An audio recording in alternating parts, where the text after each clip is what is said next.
Hi, I'm Teresa. Ever had that feeling where life finally starts falling into place, only for the universe to throw you a curveball? Well, buckle up because this story is a roller coaster. 3 years ago, I swapped my nursing scrubs for a business suit and opened Vista Art Gallery in downtown Portland. Best decision ever.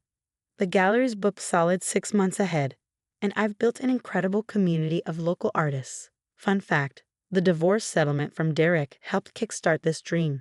Probably the only good thing to come out of that 8-year train wreck of a marriage. Oh, Derek.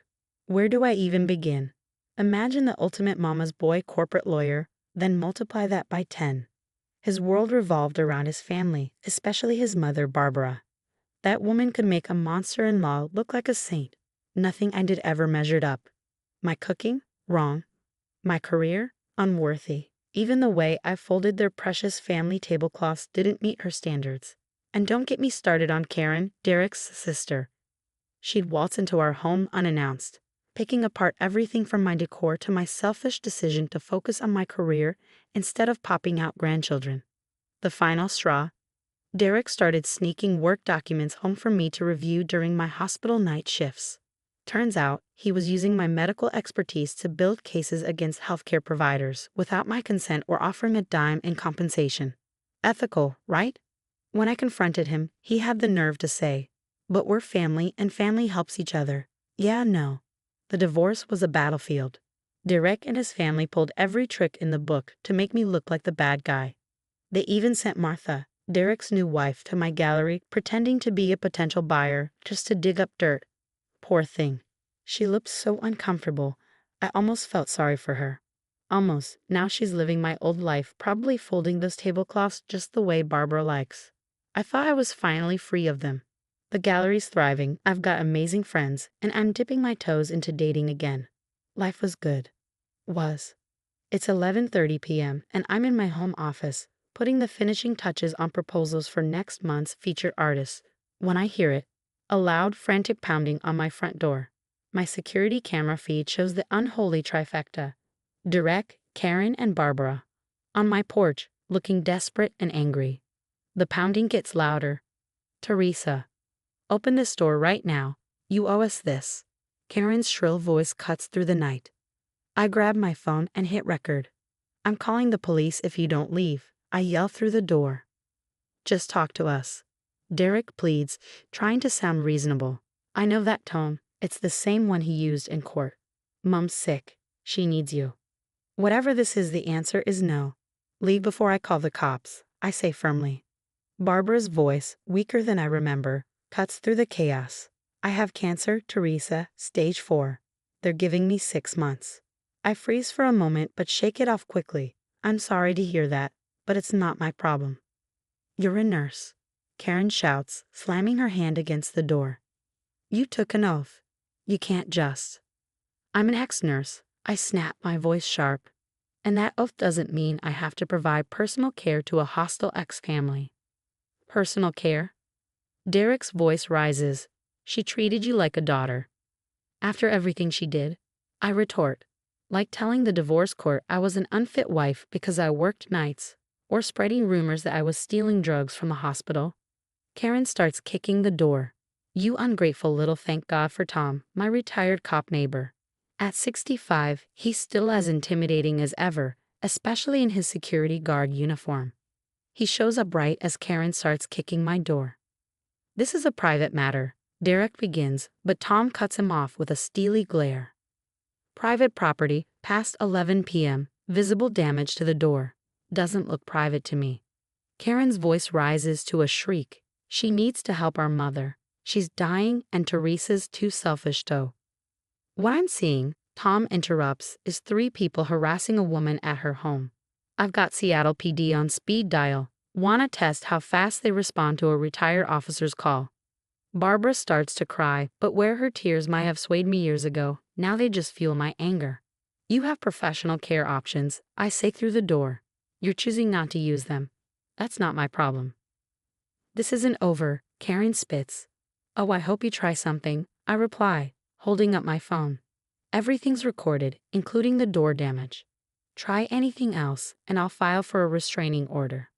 They finally leave, Barbara sobbing dramatically while Direct practically carries her to the car. Karen turns back to flip off my security camera, the final petty flourish of the night. By morning, my lawyer has the security footage, door repair estimates, and restraining order paperwork ready to file. Karen's obscene gesture is the cherry on top of my evidence sundae. You'd think that would be the end of it. It wasn't. 2 days later, a social media storm erupts. Karen posts a sob story on Facebook about the heartless nurse who abandoned her dying mother-in-law. The post goes viral in our local community groups, and suddenly my gallery's review pages are flooded with one-star ratings from strangers calling me every variation of cruel and heartless. Then a private message pops up from Martha. Can we meet somewhere private? There's something you need to know. We meet in a coffee shop 3 towns over. Martha looks exhausted, wearing sunglasses indoors and flinching at every sound. They don't know I'm here, she whispers. Barbara's refusing hospice care. She fires every nurse they hire, saying only you were good enough. But that's not the real reason. She slides her phone across the table. It's their family group chat. They're drowning in medical bills, Martha explains. Barbara's insurance won't cover private nursing, and they're too proud to accept state assistance. They figured if they could force you to quit your gallery, it would solve both problems, free nursing care and revenge for the divorce. I stare at her stunned. I can't believe I got dragged into this mess, she says, her hands shaking. Karen's completely unhinged. Yesterday, she screamed at me for even suggesting a nursing home. And speaking of Karen, she escalates. First, she stands outside my gallery, glaring through the windows. Then she starts coming in during business hours, whispering to customers about how I'm letting her mother die. Sales drop by half. You need to document everything, Sarah, my lawyer friend, advises over lunch. Every post, every visit, every lost sale. We're building a harassment case. I install extra security cameras and give my staff panic buttons. A good call, because Karen finally snaps. It's a busy Saturday afternoon during a major gallery showing. Karen storms in, screaming about family loyalty and karma. Leave, Karen, I say, keeping my voice calm. Instead, she grabs the nearest sculpture, a $122,000 glass piece, and hurls it against the wall. How's it feel to lose something you care about? She shrieks, reaching for another piece. My assistant hits the panic button as I start live streaming on my phone. Karen's rampage continues, destroying artwork left and right, her screams about Barbara's suffering echoing through the gallery. Customers scatter, some filming everything. Police arrive within minutes. They cuff Karen as she continues ranting, calling me every name in the book.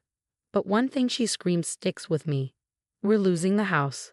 Are you happy now? Mom's dying, and we're losing everything. I should feel bad. Instead, I remember every family dinner where they belittled me, every cruel comment during the divorce, and every smug smile when they thought they'd broken me.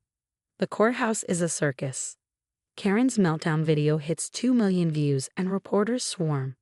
She takes a plea deal, 6 months in jail, mandatory anger management, and full restitution for the damaged artwork.